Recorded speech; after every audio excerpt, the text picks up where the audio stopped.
I have these participants, enable closed captioning. Let me remove that. And I'm going to close out my video so that I don't hog up too much bandwidth. And move these to the corner. Okay. So hi, I am Dr. Alma Ortega. I'm from the University of San Diego, and I've been doing research on different leadership styles and how those impact the health of workers, not only physically, but mentally, and your all-around wellness. So I'm going to share some information from my dissertation and a book that I wrote on leadership styles. And more recently, I've been shifting this research to public libraries because, again, it does impact the environment that's set where you work, whether it's coming from a really positive, really energetic, or if it's coming a little bit more flat, or if it's coming a little bit more negatively, right? We all perceive things in different ways, and sometimes we're not imagining them. There's mental health and there's also wellness, both at work and at home. Sometimes we only focus on one, and we need to be aware that there is more than one type, not necessarily, but that we should apply it in both places. So I'm not going to cover wages. I'm not going to cover unions, right? These are obvious things that would create a better work environment and allow you to just be more relaxed, not ever having to worry about your rent or your bills or fearing about retaliation because, you don't have a union. Those I know will be covered in other presentations. So I began this research in 2013. The leadership style is about being in a well-balanced library, from having experience, not just me, but other people saying, I have a pretty harsh leader. It's not going as well, as I thought under this department. So in 2015, I was already doing a PhD program and didn't have a topic, but I presented in ALA San Francisco to a small group of library directors, and I threw this topic out. And they were very receptive and said, yes, nobody looks at us. We do a lot of armchair theorizing, but we don't necessarily talk about what's actually happening in libraries. And we seem to focus on the same few short articles that say everything's great, everything's moving along. We're rapid, people who rapidly adapt to new technologies. But how does this impact your workforce, right? How are we pushing this workforce to stay on top of everything? So from 2017 onward, I did publish on the topic of toxic leadership styles, how these styles of management leadership not only hurt workers, but also change the environment to the detriment of the users, right? So you end up with personnel that's burning out, you have a revolving door. Some workers are having to cover up for other people, so their load is heavier. There's a lot of empty positions. The morale starts going down. People start noticing there might be some favoritism for some people versus others. And then from 2019 through 2020, I started bringing out, right, helping people to understand that their circumstances are not necessarily the best, and more of the shift towards public libraries. Because once I'd done my dissertation, I realized this isn't just happening in public library, in academic, this is also happening in public libraries, basically in all libraries. And we know what happened in 2020 through 2023, which is now, we're now right at the end of this pandemic because it's now endemic and things are changing, but it's also exacerbated that mental health and wellness are important and that we need to take better care of our staff. So my goal when I was doing the dissertation was to prove that libraries are like any other workplace. We can be amazing and we can be terrible, right? If there's a bad leader, bad stuff's going to happen. If there's a great leader, wonderful things can happen. So my focus still remains in understanding and people knowing that the majority of libraries are still doing great work, and that we need to continue this great work so that people do not feel pressured or not understanding that, yes, there's a lot of work. Yes, positions have shifted. Yes, the needs of the library might be a little bit different, but you can still take your time off to go to your doctor's appointment. You can still take a mental health day. You can use all of your vacation that you're entitled to use. So we can't ignore the fact that a person that is well rested, a person that is happy doing their job, needs to have their breaks, their lunch breaks, and continue this type of understanding. A lot of the shift has been towards wellness and mental health because people are coming back to work and realizing we're missing co-workers, or some people are working offsite while some people still have to be present. And this is the type of research that I'm doing now with people talking about, sometimes I do more, I want to do less, or how do I take a break? So good leaders, we all know, create happier libraries. There's higher morale, higher retention rates, better managed libraries, create OCB, which is organizational citizenship behavior. If you feel well paid, well treated, well respected, it shows in your work, and you even go out of your way to do more because you're proud of the work you do and how you represent your library. Micromanagers, as well as authoritarian leaders, create unnecessary situations for library workers, and their management tends to create the revolving door, which means people leaving and again having to rehire. Library workers want to trust their leader managers. Library workers want to feel respected and recognized. Library workers are integral to the library mechanism. With good leadership, creates a much better and improved library. So libraries are in constant shift, and we need to keep focused on how to maintain them at their optimum level. So public and academic libraries, even though there are differences between the two libraries, the bottom line is that we all work in libraries, whether we call them patrons, clients, users, right? We all want to serve our users as best we can.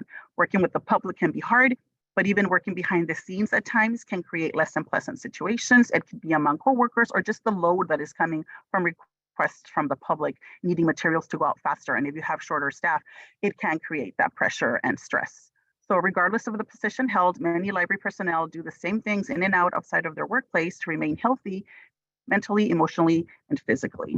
So mental health at work, right? We all need to take a breather and remember that we need to go over our job expectations. For a lot of us, these have shifted over the pandemic. Now that you're back at work, for a lot of us, I'm one of them, you need to realize that you can't do what you were doing at home, at work. Sometimes eating whenever you want, taking a shower in the middle of the day instead of early in the morning or after work hours, little adjustments. I'll tell you a cute story really fast. We were told before we were coming back, I know a lot of you work in your pajamas. I know a lot of you are going out on walks, and that's great. I know some of you don't even wear shoes. So remember, in 2 months, we're coming back. Start getting dressed, start wearing shoes, start getting, used to combing your hair because you're coming back in 2 months. It was funny, we laughed, but a lot of us were like, oh my gosh, which one do I do? And we all had at least one. So once you're back at work now and you've reestablished what those job expectations are, what has shifted, what has remained the same, it's important that you continue to take your breaks as scheduled. Speak up when you feel your workload is unmanageable or that you need help, right?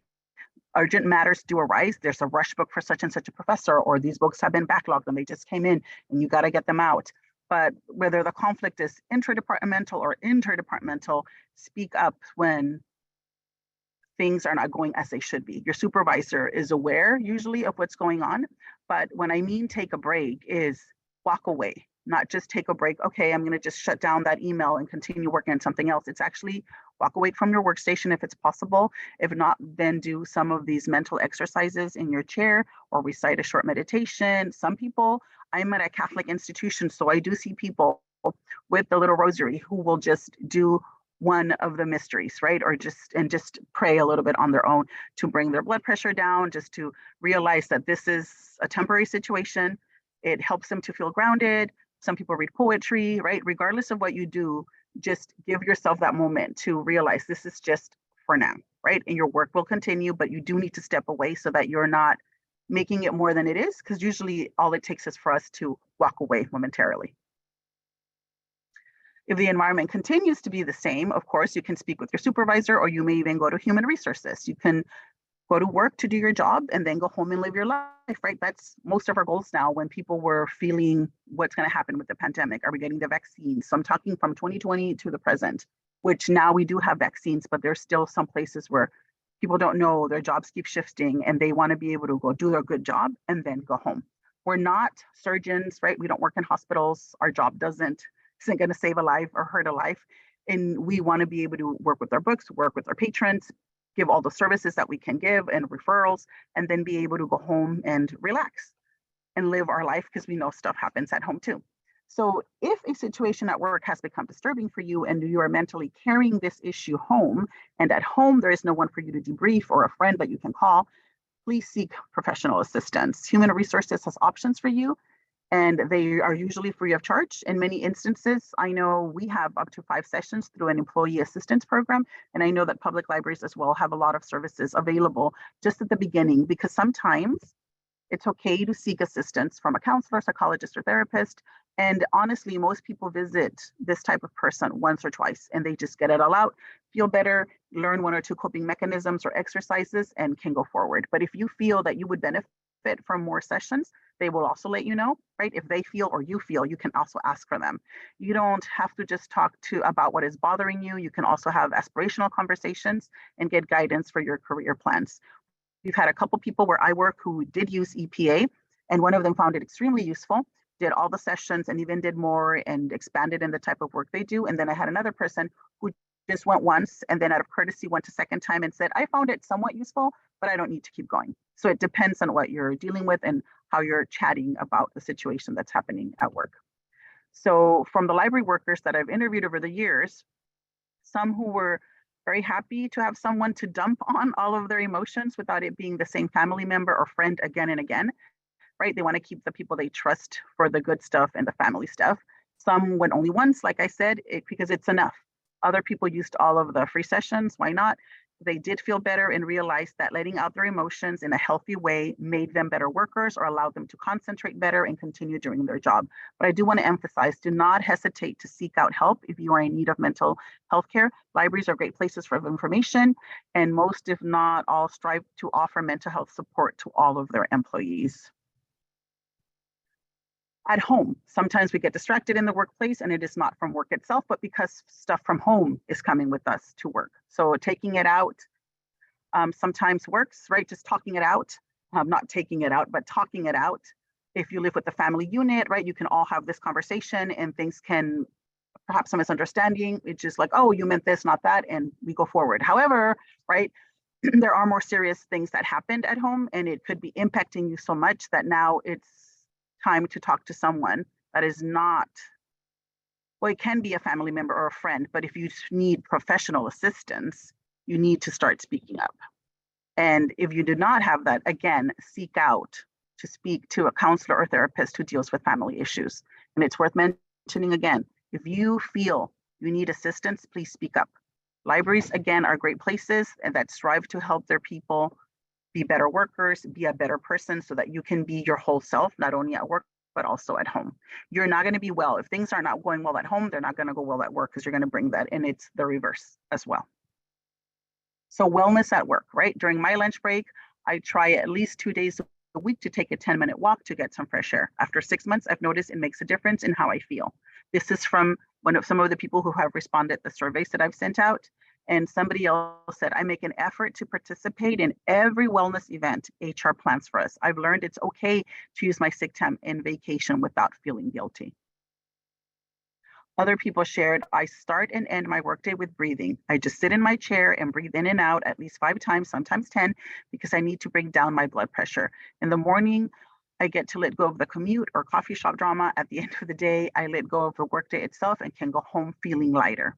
Somebody else shared, I no longer eat my lunch at my desk. I make an effort to eat outside, weather permitting, and get some sun. If I need to stay inside, I read a little. It's these little things that keep my mood positive.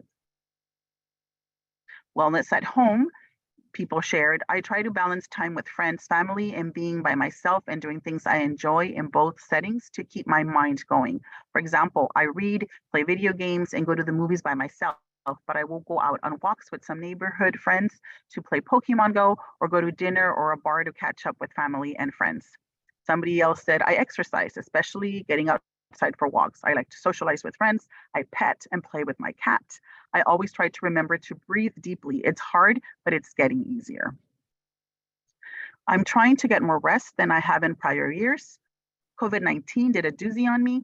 I was work because the library needed me, like literally to stay open and function. But now I take my breaks every single day, especially because I know there's a high chance that I will be contacted on at least one of my days off, right? So some people, even though they are using their breaks, they still get contacted, even though they say, we're not going to contact you when you're not working. It still happens to some people that it does. So then why not, when you're at work, take your breaks?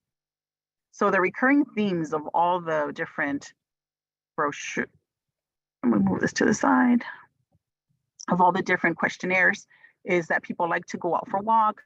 They like to step out of the office to get some fresh air, home or office to get some fresh air.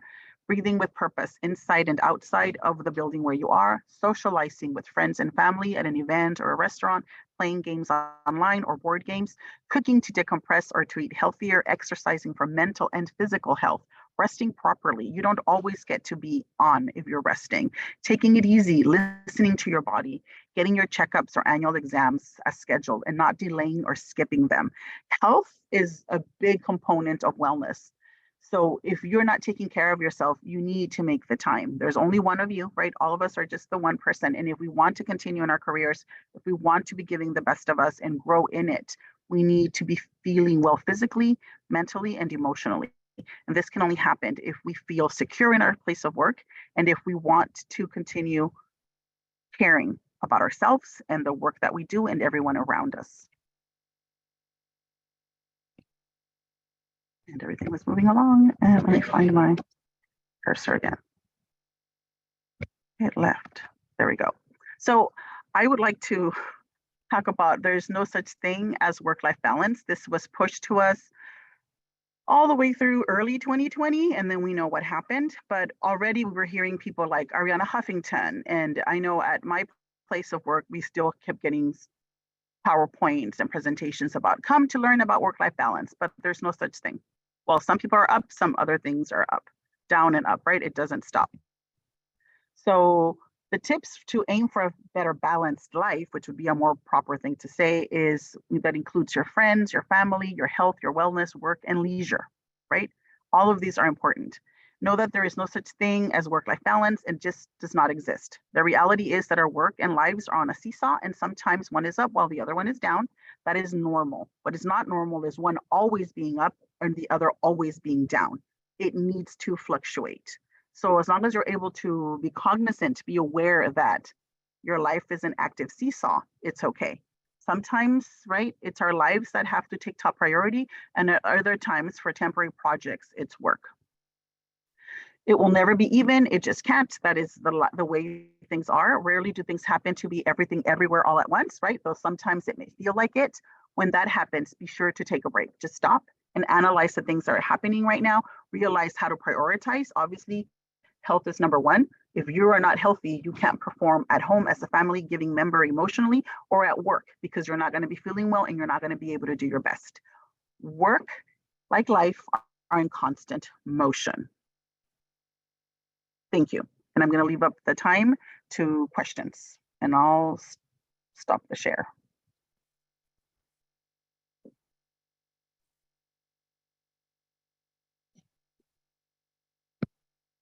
All right, I do have 3 questions from the chat, Dr. Ortega. So we have, what is your definition of work-life balance that should determine if it does exist? Work-life balance, the way it was sold to me about 10 years ago, and like I said, it stopped in 2019, early 2020, was you'll be able to work your 8 hours of work, then go home, cook that amazing meal, go do your yoga class. And if you have children, take care of your children. And if you have pets, go with your pets. And somehow it all fit in a 16-hour day where you slept for apparently 10 hours. And we're like, a lot of us were raising our hands and would say, no, that doesn't exist, right? You can't do that. And some people said, yes, it does, but it takes a lot of work and very rigid scheduling. But for the librarians that I work with, most of them are mothers.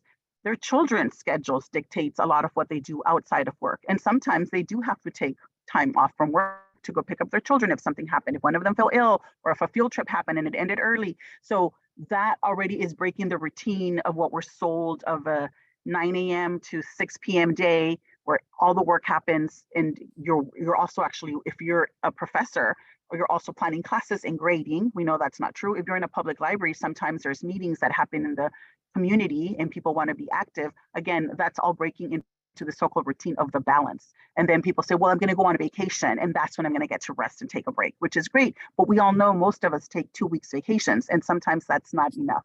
So how I was sold the perfect work-life balance is you go to work and then you live your life. So you go to work for 8 hours, you live your life for 8 hours, and then you go to bed for 8 hours, right? There's like not enough hours to actually, when do I really get to decompress and not just be thinking about work or be thinking about my family? It doesn't work. And I've seen it on so many people.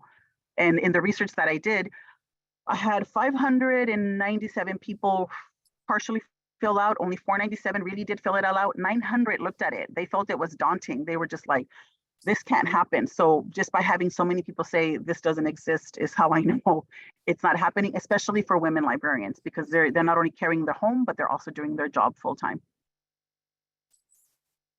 All right, then we had, did you look at other wellness and other similar professions in your research? The other profession that I've looked at specifically is, since I'm a librarian at a university, right? There's professors, there's librarians, but I've also looked at nurses, because nurses are people who work 12-hour shifts, right? So they work 12 hours on, 12 hours off, and they can tell you if it's a good day, they got to eat, right? 2 meals in those 12 hours, and then they got to go home, rest, and live their life, and then they go back because they work 3 days of 12, 12, 12, and then they get their breaks. So comparing that, which we don't do, you can tell that sometimes they can have a life balance, but because they're getting full days off that we don't get. A weekend is not enough, because when we're working, I know librarians are very committed and they tend to go the extra mile. They love the work they do. Library assistants like the work they do, and they do it all. And then they go home and they're exhausted. And we don't want to fall into coping mechanisms that are not a walk, that are not positive, swimming, exercising, or just talking to a friend and socializing. A lot of the times people will find, sleeping pills to help them sleep better, or that glass of wine every night. And I've had librarians share, until I noticed going to the recycling, when I had a lot of reports due quarterly, right, that recycling were all my bottles of wine. And then I had to cut back conscientiously because I didn't realize I was doing that. So we don't want to fall into coping mechanisms that make us rest when we should be resting on our own without the help of pills or alcohol or other things. All right, where can they find your research? They can email me. I do have a dissertation out in a book that they can look at, and it touches on some of these things. But what I'm writing out and what I'm sharing right now is what I'm getting ready to send out for publication. I'm also gonna, because I've been asked this question before, I've done 2 other similar presentations on this, a blog, so that I can just start sharing what's like snippets before it's all together and put out for publication. Specifically now that I'm adding public libraries, because I think it's really important that we don't just stick with, academic libraries. They're a little bit different, but not different enough. The library environment is pretty much the same. We work to serve others. And that's the thing. The service is big for us, and we keep emphasizing service to the detriment sometimes of our own well-being and time for us to rest, to continue producing at the capacity that we do. And then how to manage pushback at work without impacting the personal mental health and wellness. Pushback. I just something popped up from a Gen Xer, right? I'm a Gen Xer too. Being assertive and advocating for yourself hits really well with some people, being assertive, and it doesn't hit very well with others. However, we are a smaller generation, right? The millennials are right behind us. And I think that you still have to speak up. If you don't speak up, then there won't be dialogue, there can't be change. This culture of silence that we have in libraries is what has allowed a lot of the abuse, let's call it what it is, or the people who feel abused, right? Or people have been abused, but it's this culture of silence. So we need to end that. It's not helping anyone. It's not helping the leaders, the managers, or the actual workers. If we speak up and say, these are my job expectations, I am fulfilling my job, I work 8 hours a day or 7.5 at some places that they do, then document that. Go to HR, have that conversation with an HR person that can say, so-and-so came in today and you are their manager. They have been working their 7.5 hours for the past 3 months. They've accomplished the minimum of their job. Sometimes they've done even more. They are fulfilling their duties. What is the issue? If they say, well, I would like them to do more, then you need to either reclassify them, pay them more, or take a moment and check. They need to check themselves and realize, what am I doing? Or am I dumping on them because I'm getting stuff dumped on me, right? Sometimes it's this little chain of they're dumping more on you, so you just pass it along, but it's not fair to all of our support staff, because our support staff doesn't speak up as much as librarians can. So it's on us to be the ones to speak up, to protect them and protect ourselves. because a lot of us end up being in those management positions, if not already, or in those higher up administrative positions that can change the whole environment in a library, how productive it is, how happy it is, because nothing's perfect. I'm not going to be a Pollyanna, but we need to speak up so that we can have the libraries we deserve. And then related to that, I know we only have a couple minutes. What about addressing toxicity in the first place? Oh, toxicity. Just look at my dissertation or look at my book. Let me turn on my camera so that I can, let's see if I'm going to come up. I don't know. And Dr. Alma, if you have a link, I could put it in the chat, or we can make sure we share it too after the fact. I don't think it's showing up. I will. So if you can do it, then I will send our moderator, Rachel, a link to both my dissertation and the book. I wasn't very creative. The title is the same, but it does talk about how to recognize it if it's happening in your workplace, mechanisms for help you to cope, and how to become that more assertive worker in the library so that you can maintain your mental health, your physical health, and most of all, your emotional health, because that's why we come across in a library. We want our users to come and feel the good vibe in the library. And I know we have another session to get to, so I don't want to keep you guys.